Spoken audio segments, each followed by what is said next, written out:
Hey, folks, welcome to a new episode of the Whiskey Ring podcast. Today, I'm thrilled to be going back to my home state, New York, although upstate. So I don't know if you'll count us in the same state, depends who you talk to. But I'm thrilled to welcome on a distiller you actually probably have heard of from New York. You've almost definitely tasted some of their spirits, whether on their own or in some of the other brands we're going to be talking about. We're looking at Finger Lakes Distilling. And to talk about Finger Lakes Distilling in Seneca, New York, got Brian McKenzie. He is the owner, founder, original distiller there as well.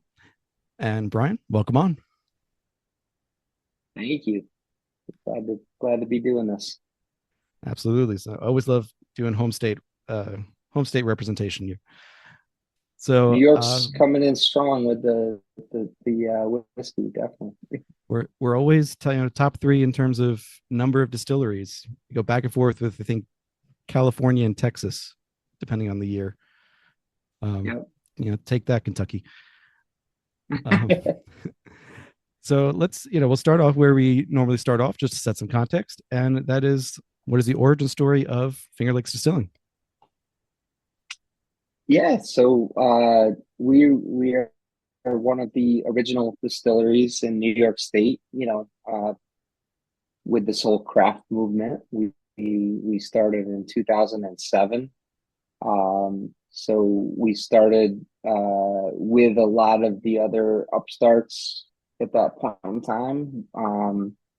You're thinking about like places like Tuttletown and the guys from Black Dirt with their original place, and there were like maybe six of us that were trying to get this thing off the ground.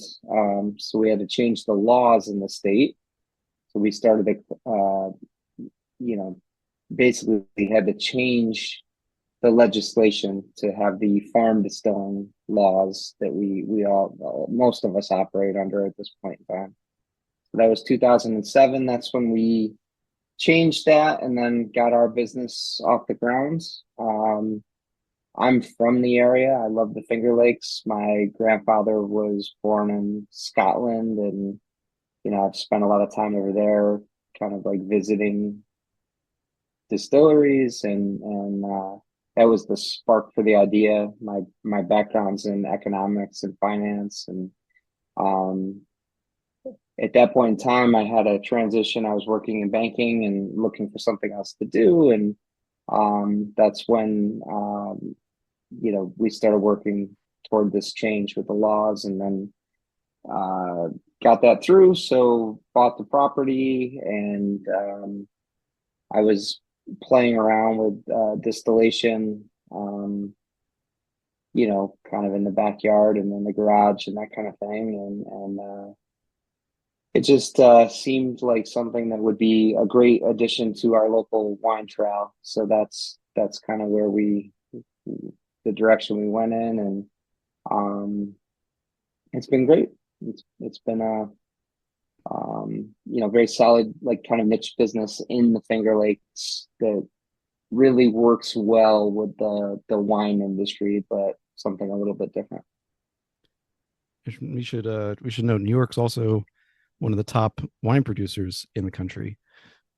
In the area, so Finger Lakes region is usually known for like the light whites, the Rieslings, sweeter, and sparkling wines. Do you have a favorite within that category or without that category that people should take a look at?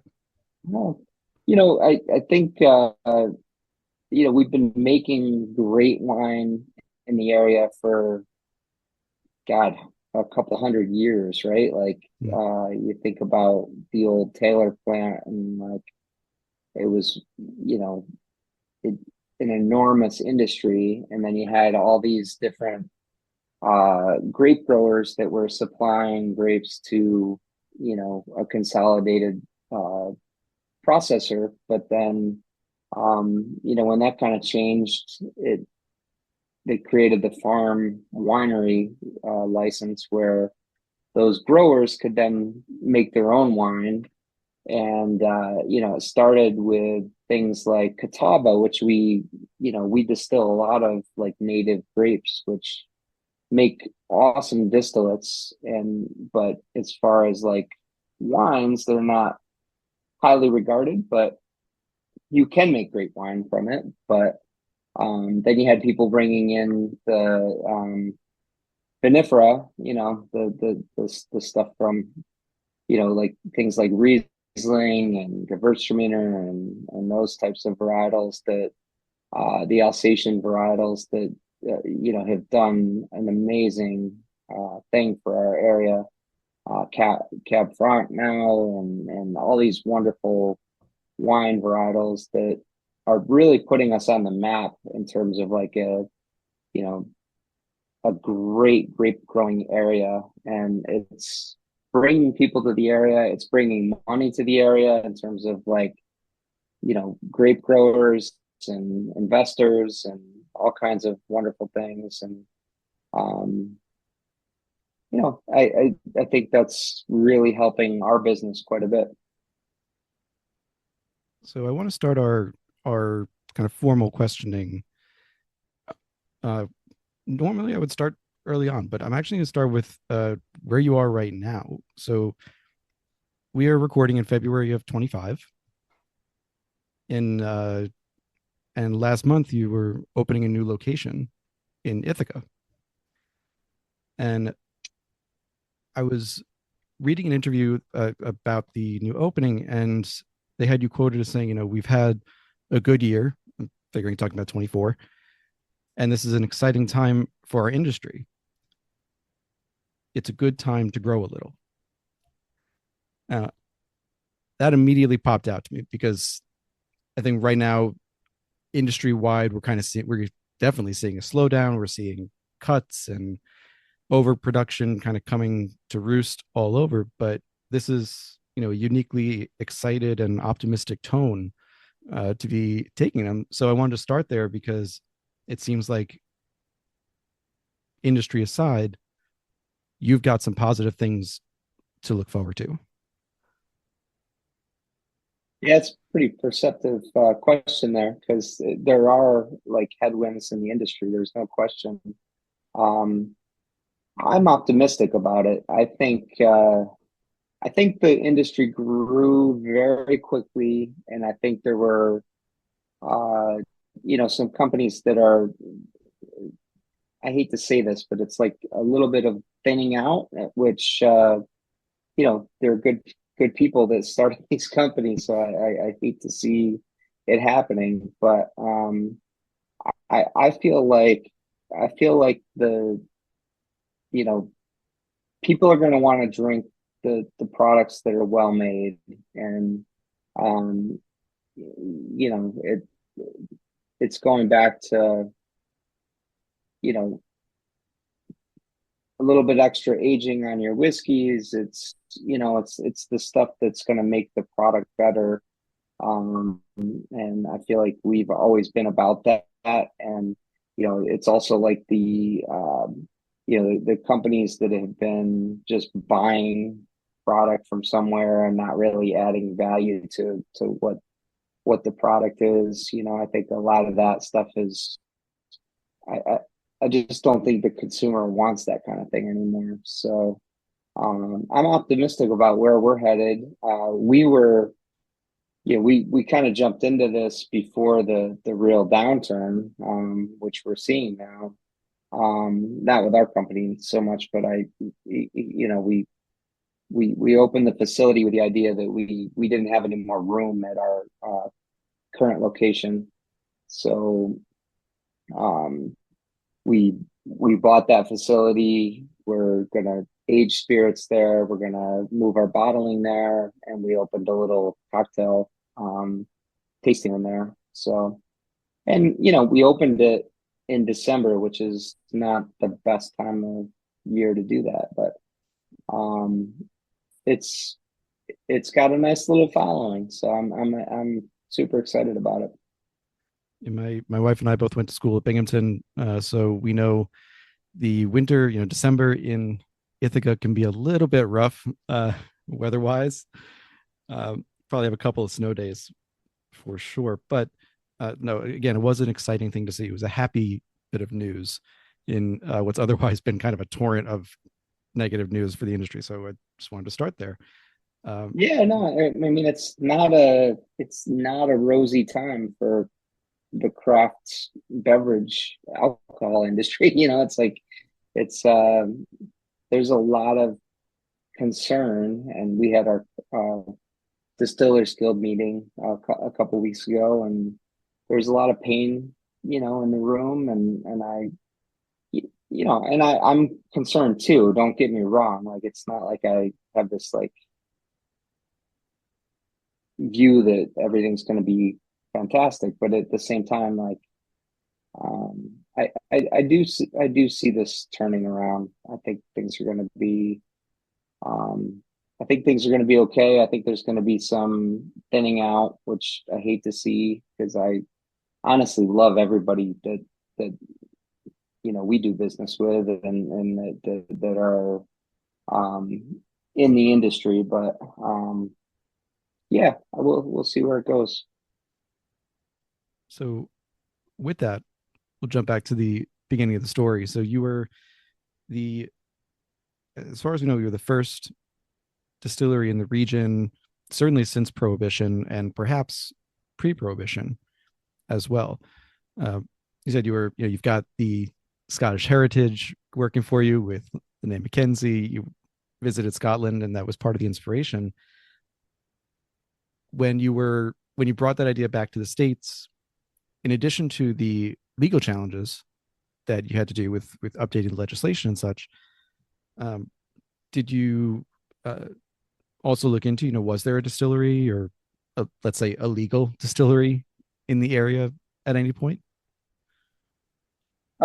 Yeah, I did a lot of research because a big part of this industry that I'm interested in is on the historical side of it. Um, there wasn't a lot kind of on the south end of Seneca. In fact, that whole region, we had the temperance movement was actually pretty significant. So, but there was some distilling in they call it Distillery Island, which is up near Waterloo. So there was a distillery up there, and then quite a bit in like Rochester, Buffalo. Obviously, a lot of farms prior to that when it was more of a farm kind of enterprise. But um, yeah, we've tried to figure out if there's a way to like kind of bring some of those old brands back. We actually worked with a local brewery to bring a beer brand back, even though we're not in the brewing business, Blend Ale beer. But I love the history. And just down the road from us was one of the biggest. I wouldn't say one of the biggest, but it was a big bust. It was a bed and breakfast kind of type place, like an inn that they were making liquor there, and the feds came in and they busted up the still and everything. So there's definitely some history. Not quite as much as in other places, but it's there. It's fair. It's either you have the history or you can make some history. So we see Yeah. plenty of guests on this podcast who have had kind of no distilling in the area period, Yeah. and they're making good stuff. So uh, in starting up and designing, you've been making whiskey since day one. You do make other spirits as well. I think the last I saw was something like either 25 or 35 SKUs total, something like that. Yeah, somewhere in that neighborhood. Yeah. Yep. Yeah. So, but you've been making whiskey from day one. Um, when you were starting up, so where did you look for guidance and training, if you will, to uh, to kind of formalize that distilling, even more than going in your backyard in the garage, but taking you to the next stage? Yeah, it wasn't easy back in those days. I mean, there were no like real formal education programs to teach you how to do it. So I basically got in my car as I was thinking about the idea and went to any place in the Northeast or, you know, Eastern seaboard that would like just spend a little bit of time with me. um, and just talk to them. And we were fortunate to have Cornell in our backyard too. They have an ag research station in Geneva where they actually had a small test still. So I went up there and, we took some local wine and, distilled it on that still and, made a little batch of whiskey, basically in 5 gallon buckets that we tried to distill there. So there were opportunities to do it, not just in the backyard, and there were other things that you could kind of lean on, but it wasn't easy, that's for sure. I mean, today, you know, there's so many opportunities. There's a lot of trade organizations. There's, uh, you know, different schools that you can go to. There's so many things. I mean, even now Cornell has at their actual campus, they have a bunch of stills that people run, and we've gone over there to help teach classes and things like that. Yeah, I know one of the things that made me happy for sure, and I know is important in the industry is folks like you, as you mentioned earlier, Black Dirt and Tuttletown. These are really early adopters, really early in the craft movement. So you guys kind of had to pave the way, and then you've been helping a lot of brands, New York and otherwise, going forward in transmitting that knowledge. So when you're setting up, you, if I heard this correctly, you originally toyed with the idea of doing a column still, but while you would eventually put in a column still in 2012 or so, you started with the pot so that you'd have the diversity of spirits. Was Let's just go into that kind of thinking. Was that from seeing what you saw in Scotland, or just what you saw in the few resources that were available at the time to work that through? Yeah, I mean, I think if we had put the column in or the continuous still in originally, uh, we would have been very limited in what we could make. So that's why we went with the pot still. We could still make whiskey and gin and vodka and everything. Um, I'm really happy that we put the continuous still in pretty early on because that has dramatically increased our production in a way that we've been able to lay down on a lot of barrels and that kind of thing. But um, it it wouldn't have been a smart move to do that right out of the gates unless we just wanted to make a certain line of products. But we knew right from the beginning that we wanted to have a lot of diversity in what we were making, um, because not just for distribution, but like in the tasting room, it's nice to have a vodka, a gin, whiskey, brandy, liqueurs. So that was the idea. And you're in an area where, as you were saying earlier, you've got grapes that can be distilled, and then New York's also known for applejack or apple brandy tradition. So there's plenty of tradition to go around there. The It should be noted. I mean, you're, as you said, you put in the column very early. So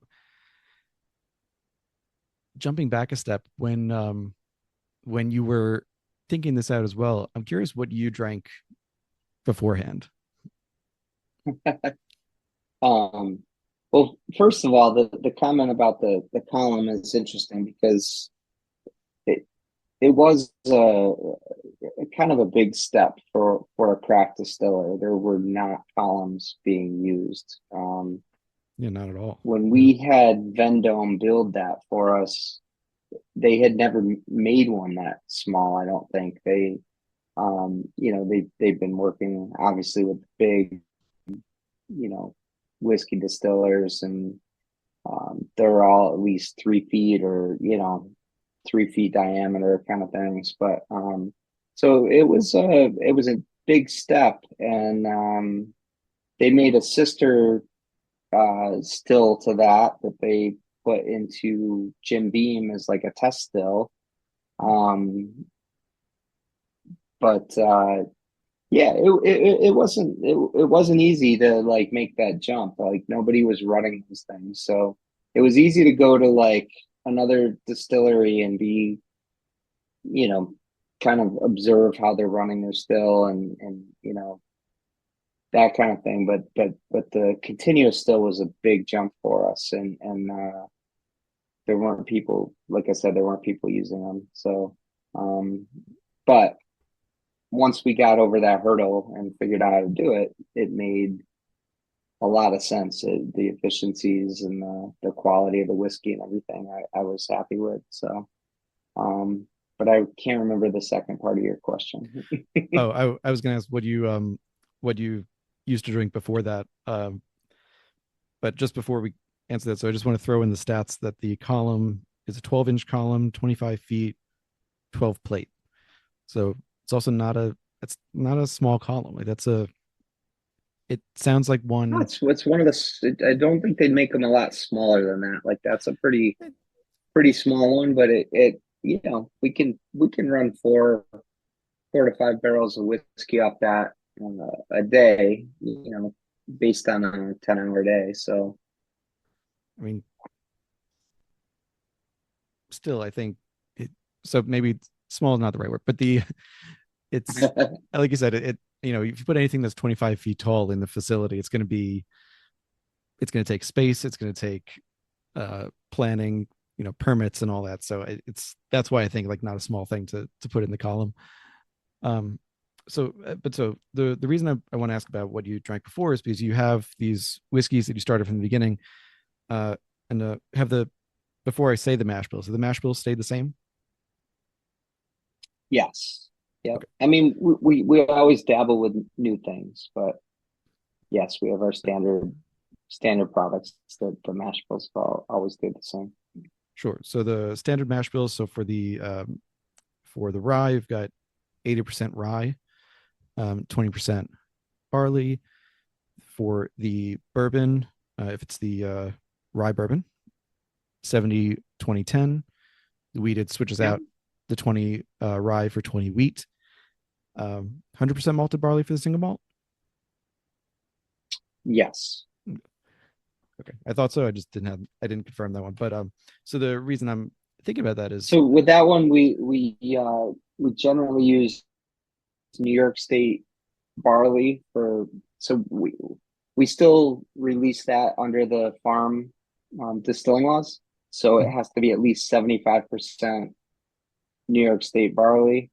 We're at like 20%, or no, 80%, I'm sorry. And then the remaining 20% is um, malted barley from Scotland that's been heavily smoked.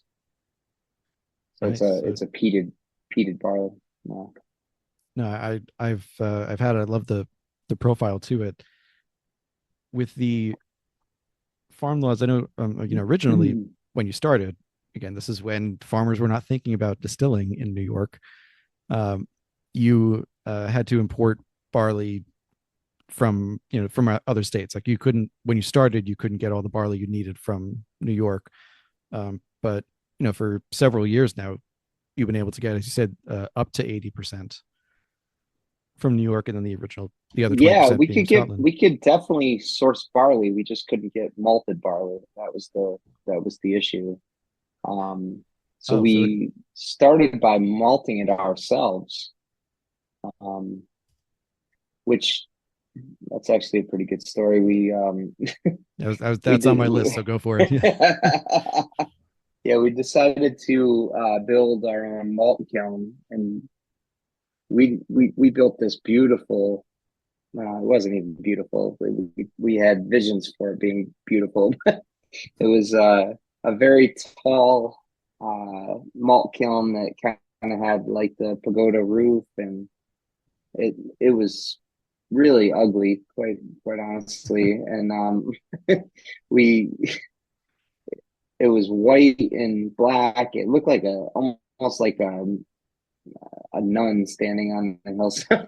It was ridiculous, but um, my wife kept bugging me. She's like, don't build that thing out of wood," and that's what we ended up doing. And then it, the first, I think it was the second time we used it, the thing caught on fire, and we got a bunch of malt out of it, but it was like one of those things where it was short lived I, with a lot of well, work. I had it on here that it burned down, and I'm laughing because obviously enough time has passed. I hope that it's definitely funny at this point, but um, I didn't realize that it was like the Well, second time you had used it. the fortunate part was we hadn't really like finished our buildings, so there was no risk to like the barrel house or anything like that, because that would have been terrible. Um, I'm sure your wife would have killed you for what I'm about to ask, but uh, any thought to rebuilding out of stone or concrete afterwards? Uh, well, the nice thing is we can buy malt from the local malt house now, I was going to say it's but better way to do it. in most, and really this is most, almost all distilleries will have someone else malt their barley or their grains. It is very labor intensive. It takes time, space, all that. The reason I ask a second question on that is because it's so rare. Um, Once you've kind of had a bite at the apple, or you've tried to put it into play for your distillery, yeah, just I wonder what could have been there. Just because I know, again, there's so few distilleries that have their own malting facilities.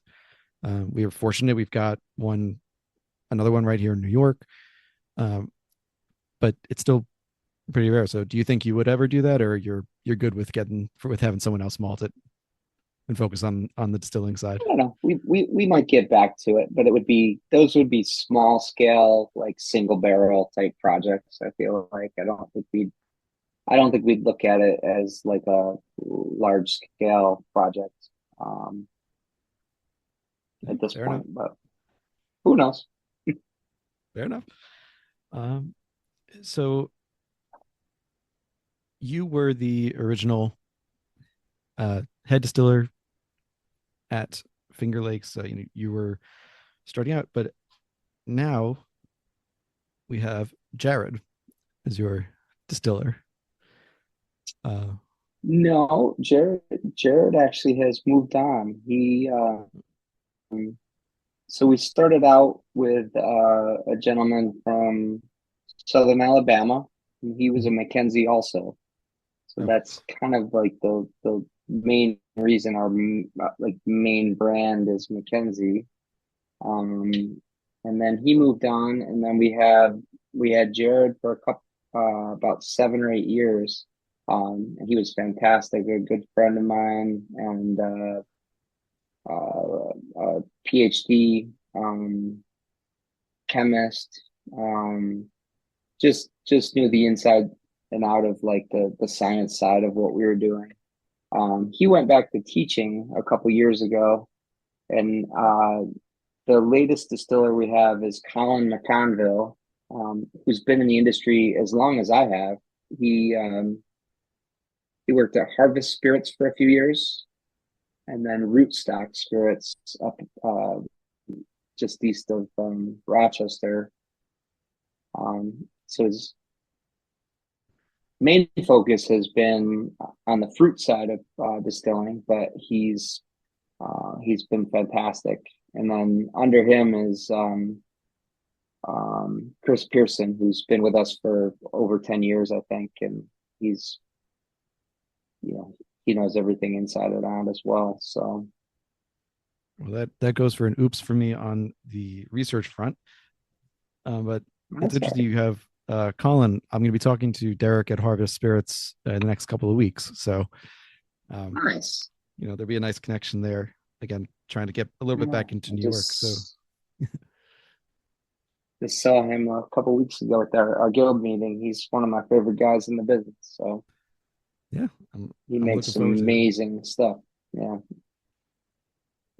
So let's see. Now, where do I want to go with that? Because I've messed on that one. Let's see.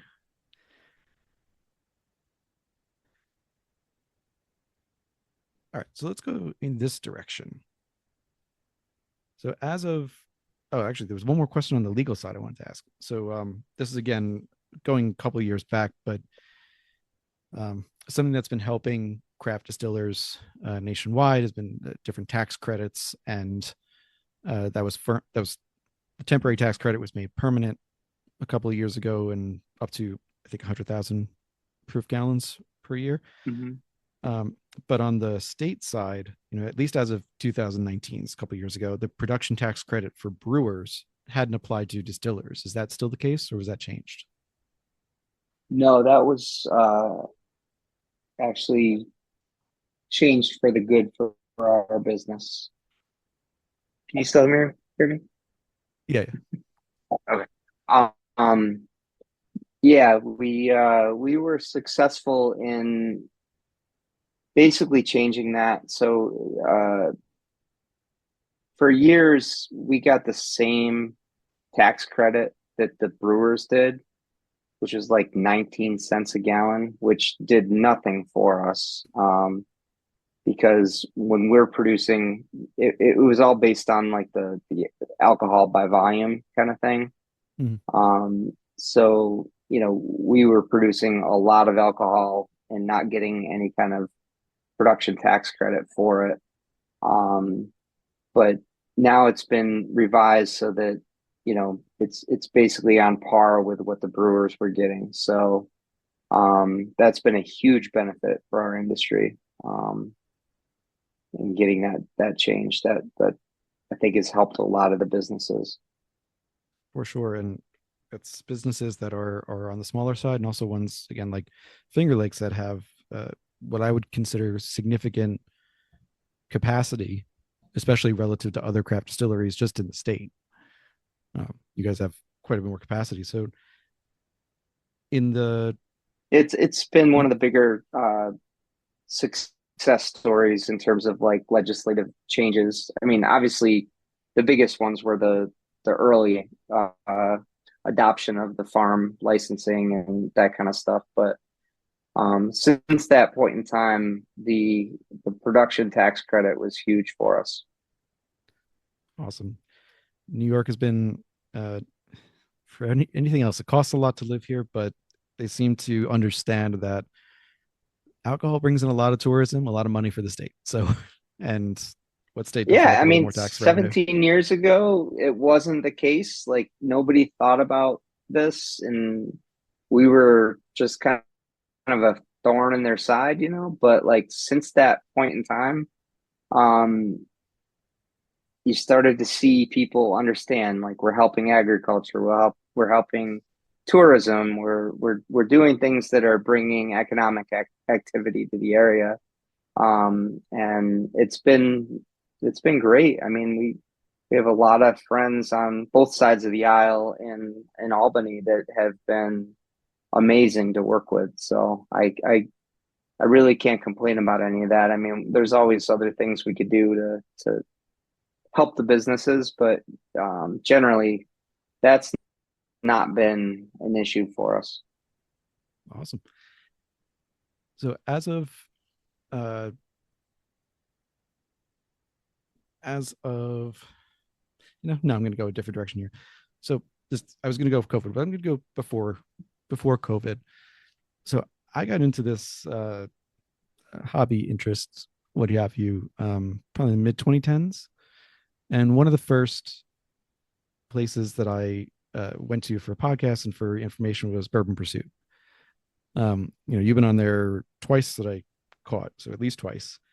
And then the I think they've been open about this, but I'll say it in case you can that Finger Lakes has been featured in their Pursuit series in the original iterations, and then now that they're have their new iterations, often is the New York component.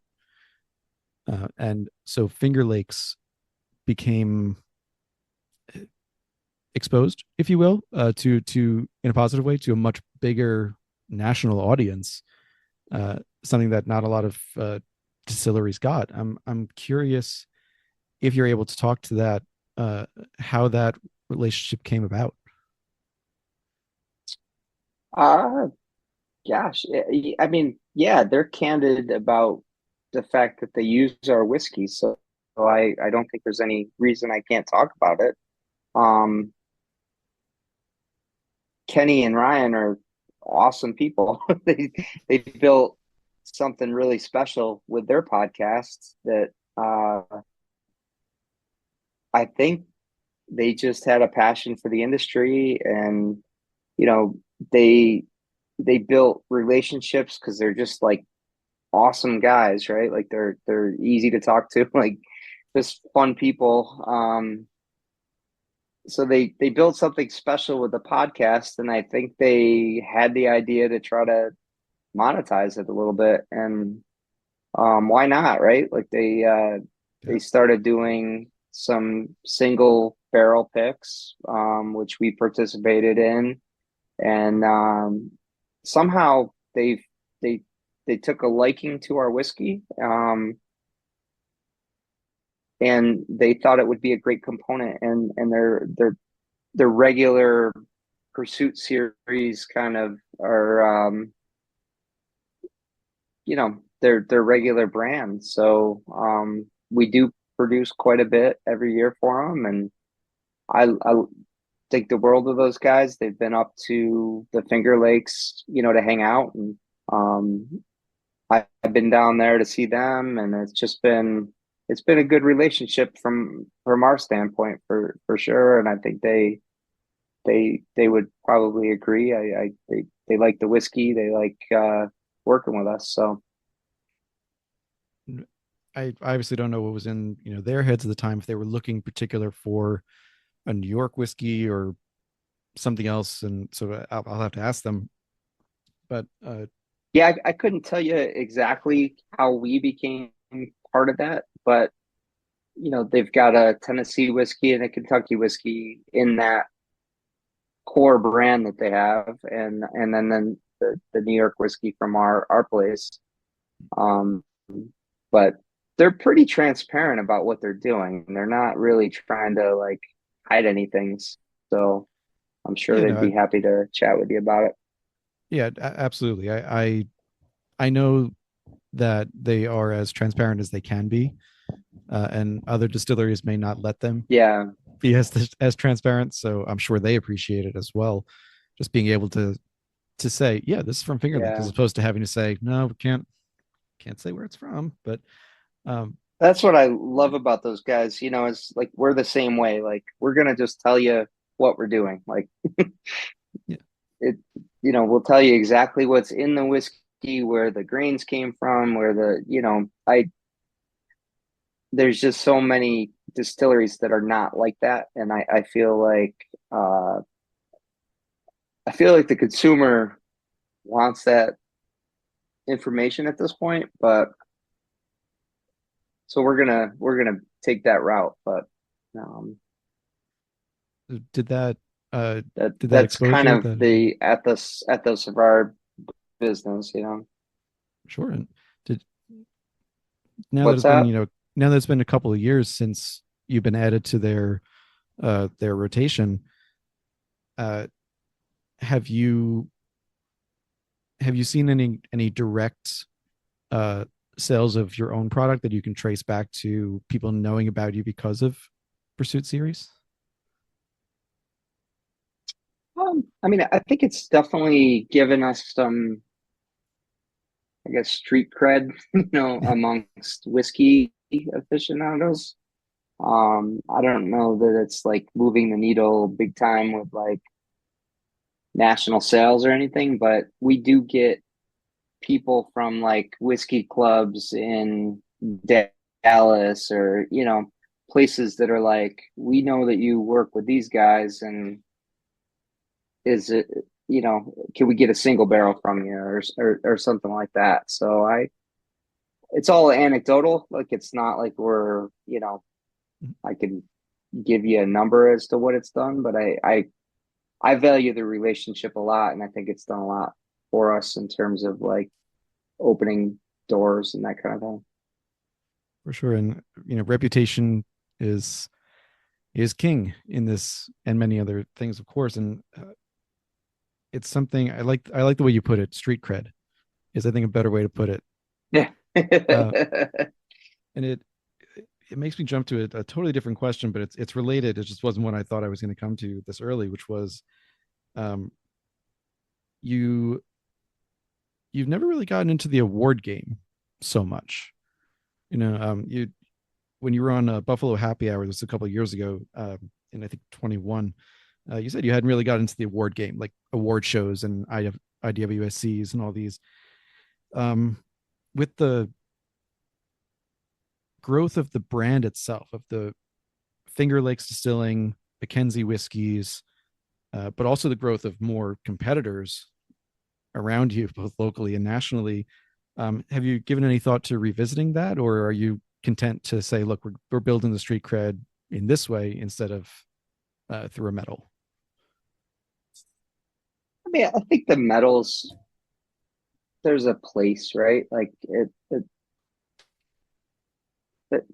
problem is so many of those contests are, it's kind of like t-ball now, right? Everybody gets a trophy. Like, um, Yeah. it's kind of what it's coming down to, and some of them are different, and I value some of them, and we will submit things from time to time, like if we got a new product, but I just don't think it's not my thing. I just don't get excited about, getting a shiny medal after you spent $500 to enter the contest, and you just know somebody's making a bunch of money on running the contest. Um, and I'm not trying to badmouth all of them, because there's some good ones out there, and I know they cost money to run, so it's not like having entry fees is a bad thing, and but I do think there's definitely um a lot of them that you can go get your medal wherever you want to go get it and tout your product, and it doesn't really mean anything. So I'd rather have people get excited about the product itself. That's been the opinion of this podcaster and of several of my guests as well. With, as you said, with no disrespect to the award ceremonies, they've got to they have the costs, and as you say too, many of the judges for these things are people they're friends and people I've talked to. So but you're right. If you want an award, you can find a place to get an award. And yeah, you'll get a gold yeah, somewhere you'll get a if gold you want somewhere. it. Yeah. You might have to go to a Romanian whiskey fest, which some have, to do it. But if you get the top bourbon in a Romanian whiskey fest, congratulations. Um, anyway, sorry, that was too snarky. Uh, so I think we have the same opinion. yeah, that's totally fine. So that's so this is pre-COVID. You're starting to get exposure on a more national stage, not only because you have, this is the mid to late 2010s. You've got aged spirit, aged product that not a lot of craft distilleries have at that point. We're talking 4, 5, 6, even 7 year stuff coming up at that point. And then COVID hits. Now, as of this was a timing wise perfect for this question. So also in Buffalo Happy Hour, that's January 2020. So right before the pandemic. At that point, you're saying about a quarter to a third of your sales were happening on site, which is sounds like a great ratio for a small to medium sized distillery, maybe even a large distillery. So quarter to a third on site and the rest through distribution. Looking at that now, 5 years on, How did COVID change that, and what's your ratio look like now? And we can talk generally, not like to the decimal point or anything like Yeah, that. yeah, yeah. Well, obviously COVID was very, very painful. But at the same time, for us, once we got through the opening up of being able to open our tasting room again, things took off like crazy. There were people coming to the Finger Lakes to uh, basically get away from, congested areas, cities. They could be outside hiking. They could stop at a place like ours and be outside and have drinks and be like act normal again, So, um, the actual pandemic, other than that first like 6 months, was not a bad thing for us, really. It was good. It hurt a lot of people in our industry in terms of like the places that like focused exclusively on premise sales in New York City and stuff like that. But we have a nice mix of business. We sell in a lot of liquor stores, and the New York City business shut down, but in terms of like on site sales and liquor store sales, like everything just like went through the roof. Um, so I know there was a lot of like people hurting, but we benefited from a lot of that. I know a lot of people pivoted to like hand sanitizer, Mhm.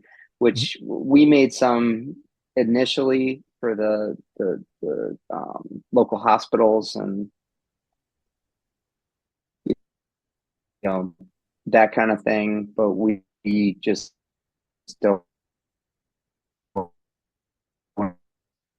donated pretty much everything we made on that. I guess the second part of your question is where are we since then? Um, Honestly, those couple years were some of the best years. There was a lot of pain in that few years, right? But um, since then we're kind of back to where we were before that. We're uh, um, fairly flat, which I hate to mix a business in terms of direct retail. At the locations are still about 30%. We've got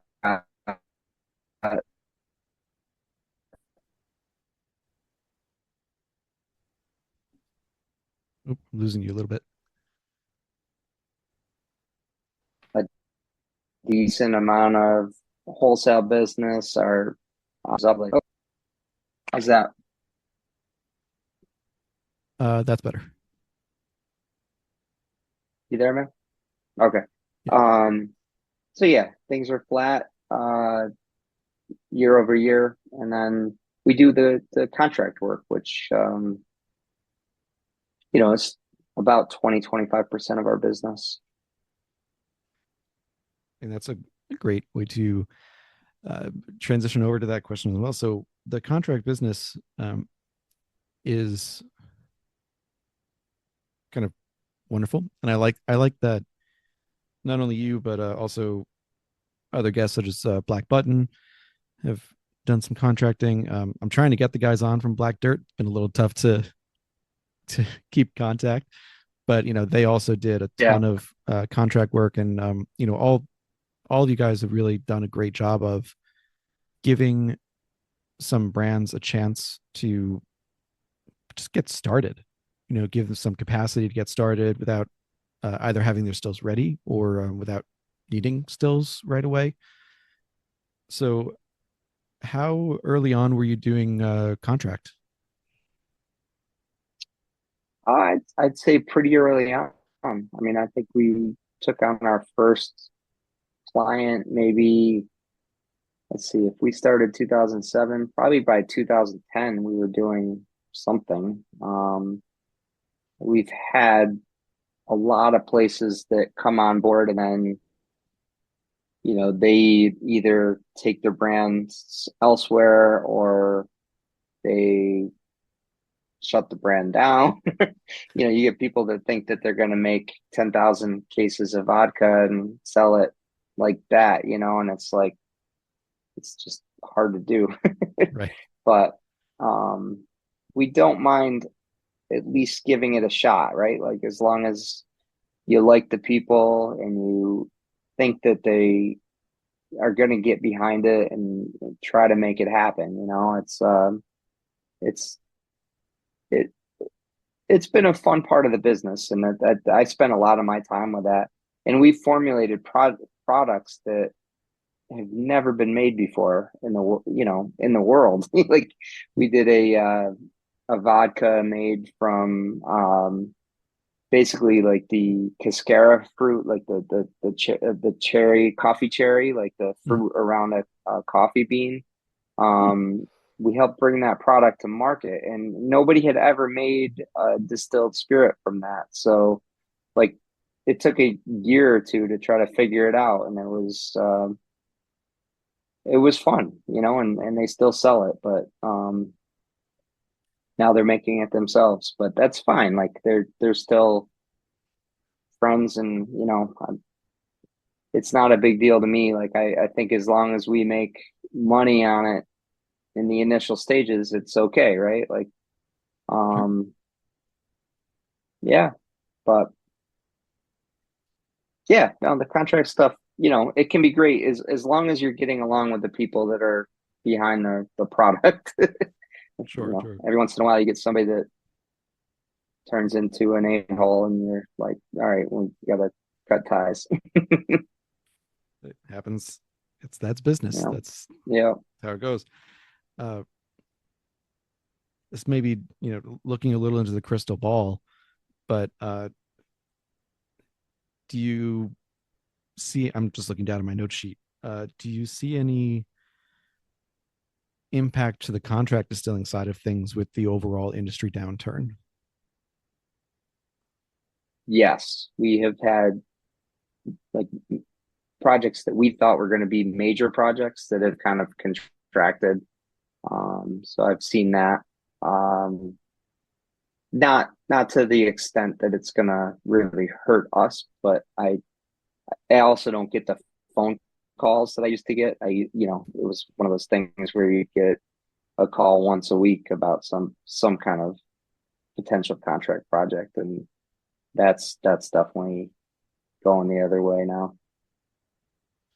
Gotcha. I mean, makes sense. So But with it being, yeah, 20-25% of the business, and you, as you said, you're very diversified across your own sales being on site, remote, online, and in person. So it sounds like you can kind of weather that downturn in demand without, like you said, without it hurting you or threatening the overall business. I hope so. Fair enough. Not good. No, I think so. I mean, we're still heavily, on premise driven. We just opened the new location, so I think there's going to be a lot of potential to drive traffic there. We have a lot of fun things on the horizon, so I'm not overly concerned about it. But yeah, I mean, we were cautiously vetting those opportunities too, because you get, like I said, you get the guy, you get the person that's going to sell 10,000 cases of vodka and they've got a celebrity behind it. And then when you really get into it, they want it for $2 a bottle and it doesn't make any sense. So, um, it's not the end of the world that some of that stuff is drying up, I don't think. Just going into a little bit more at the, let's see, we get contract distilling, there are a couple more questions actually on the whiskeys too, as well. So getting into the weeds, and this is in the last half hour or so I've got you for. It's been talked about elsewhere. You do some things that I love. The 100 proof barrel entry, so tons of flavor with that. Um, the obviously more expensive, but I think well worth it. Uh, I'm going to skip that for the moment just to go to your use of Danko rye. So rye and Yeah. rye So varietals, of they've come up a lot on the podcast. So how did you get introduced to Danko, and what is its importance to you?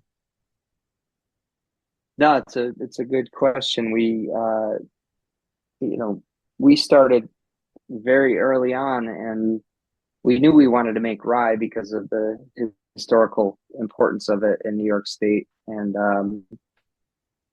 finding rye right out of the gates was not easy to do. Um, we essentially had to like work with uh, farmers that were using rye in a way that was not to grow rye for our purpose. It was like a cover crop. In fact, we had a local guy that was basically planting rye so that in between the grape rows to kind of fertilize, to fortify the soil for the local grapes. So it was not a good quality rye, but we made whiskey out of it, and it turned out fine. It's just early on we had to like figure out how to like increase the yield and the quality of the spirit. So in looking at it, we found the Danko rye varietal, which is very popular in like Polish vodkas and that kind of thing. So that's the one we chose to use, and we have a fantastic local farmer that was happy to work with us with it, and we purchased the seed, and he planted it, and he continues to work with that. But we've played around with other varietals too, but Danko has really been our favorite for our core product line. It just seems to work well in your climate. If you go across, like straight across the Great Lakes westward to southern Michigan, uh, southern Wisconsin, we're also using the Danko rye, and I've Michigan's also got rosin going on there, but it just seems like on that belt it works well. Plus, if I'm hearing correctly, you don't have to harvest the rye from in between the grapevines anymore. Yeah, yeah, I think he can be a lot more efficient with the harvesting. But we've made some whiskey with Horton rye also, which is interesting.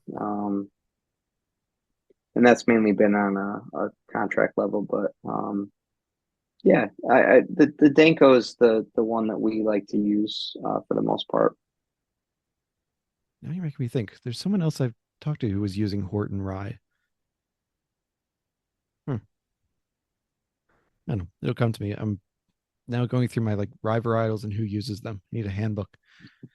Um, but so as we were saying earlier in the podcast, the Finger Lakes, beautiful region. In the winter though, it can get quite cold, and the winters are longer there as well.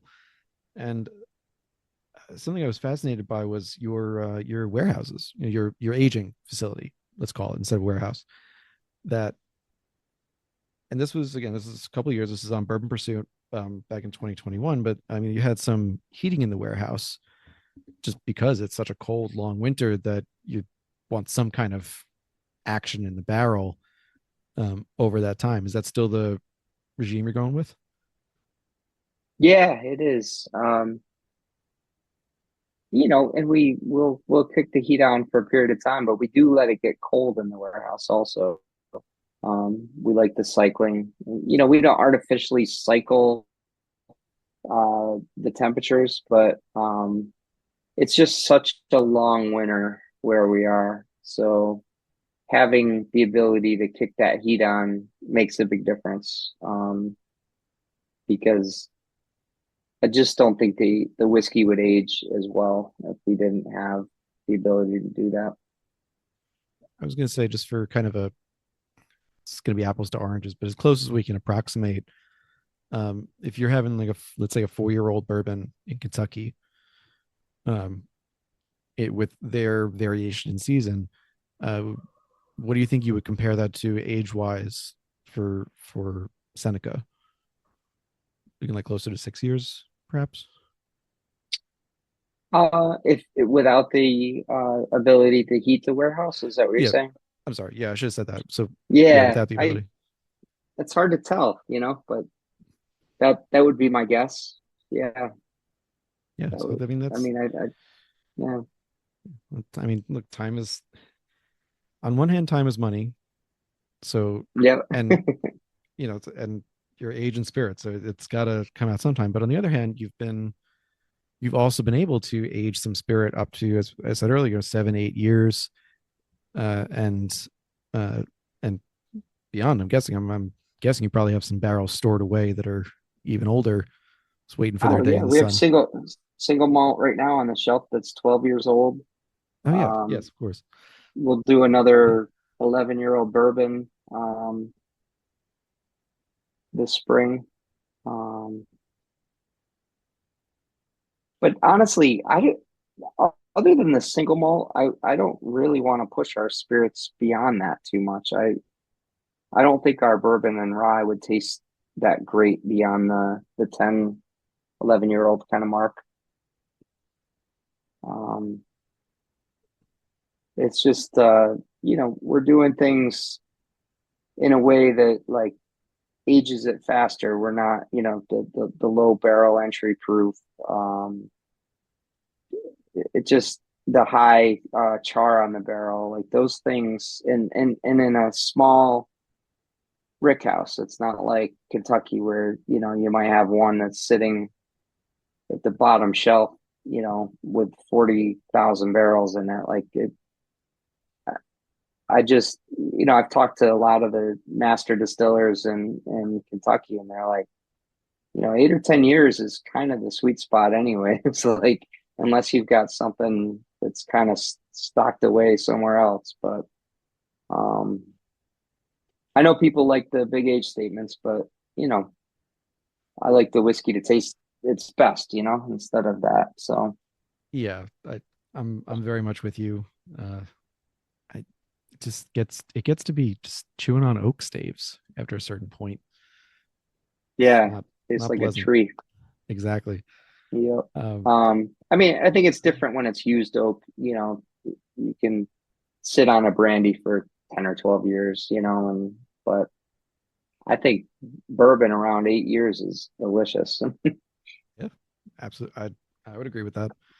The when I tell people, 'cause people often ask me like, I'm getting into this. What's the first bottle I should get, or the first five to stock my bar or something?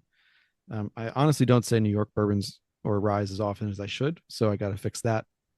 But the things I'm picking are generally in the 6 to 8 year range. Mhm. Nothing, I think at most maybe 12 at the very most, but even that's not very much because it just gets too woody. And speaking of the used oak, so finally, after many years of waiting, we have the American single malt designation. Uh, as I said, you've got single malt on the shelf that's 12 years old. Uh, do you have to make any changes in accordance with the new formalities?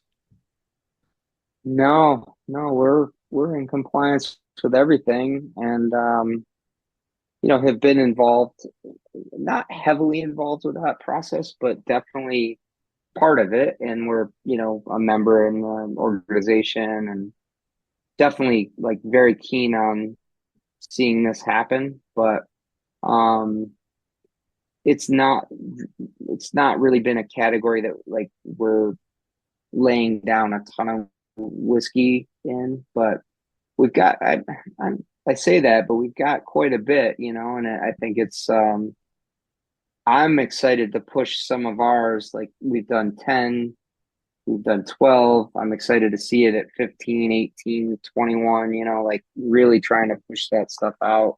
Um, so Yeah, no, I think it's a big win for everybody. I just know, the companies that were really behind it, they're they're making that kind of product exclusively, and we're more of a bourbon and rye company. But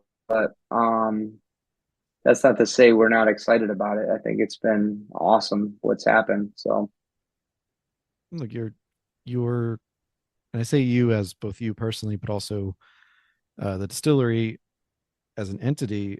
You've been involved or are involved with so many different uh, groups. So the New York Distillers Guild, Craft Spirits, Empire Rye Consortium, uh, the even if you were taking a kind of more backseat role, the single malts. These are all things that take time, they take effort and attention, and it's.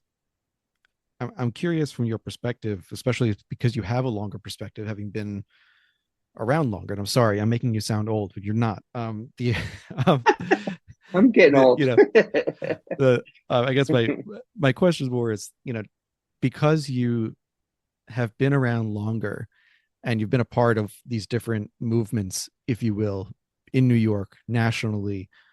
Do you feel like you and Finger Lakes Distilling have or want to accept kind of this a leadership role in moving the needle on things? Ah, trying to figure out how to answer that question. I I think yes, I think we have. Um, I'm not one to like try to take credit for things. Like when we did the farm distilling license, like we were as integral in that process as anybody, I feel like, but we didn't really raise our hand like we were the ones that made it happen, and some people did, and I that's fine. I like that doesn't matter to me, and I feel like if it pushes the industry forward, I'm all for it, and I don't know what that looks like all the time, and we're trying to figure it out. But I think we've done a good job as being part of that process with the help of a lot of other people, like I just think it's been exciting to kind of see it all kind of evolve, and it didn't exist. That's what's amazing. Like, Yeah. you go back before, 2004 or whatever, like none of it existed. Like I do think, I hope it has some kind of historical, you know, benefit, that there's people that make money on it and there's people that like get recognition for it. But it's that stuff doesn't matter to me as long as we just keep it going, and no, I'm excited about it. Like like I said, I think right now it's a tough time. Like there are definitely some very, very strong headwinds in the industry. But that being said, I think we'll move through it, and I think a lot of these things that we've done for the last 15 years, 17 years, or whatever it's been, like I think that's what's going to make it survive and do okay. So that actually brings me to my last question, which is we're waiting for final numbers for 2014, but as of the end of 2014, wow, 2024, sorry. Um, the I would have really changed the equation. No, we're waiting for final numbers for 2024. But as of the end of 2023, New York alone had over 150 farm distilleries, which is amazing. It's, as you were saying, to think that uh, I think you had Tuttle 10 in 2004 being the first to come back to New York. You guys following shortly thereafter, just in that really first core wave. 15 years later, you've got 150. And that's, again, that's just the farm distilleries. It's not including the others that are perhaps in the cities that don't have a farm because they're in the city. So we've got an additional dozen or two from that, which in and of itself could be considered, in my mind, a legacy. You know, you guys, as I said, paved the way for a lot of these companies to survive and thrive in New York. But past that, and again, you are not that old, so I'm not pushing that. Um, have you do you give thought to what you would like your legacy to be for Finger Lakes?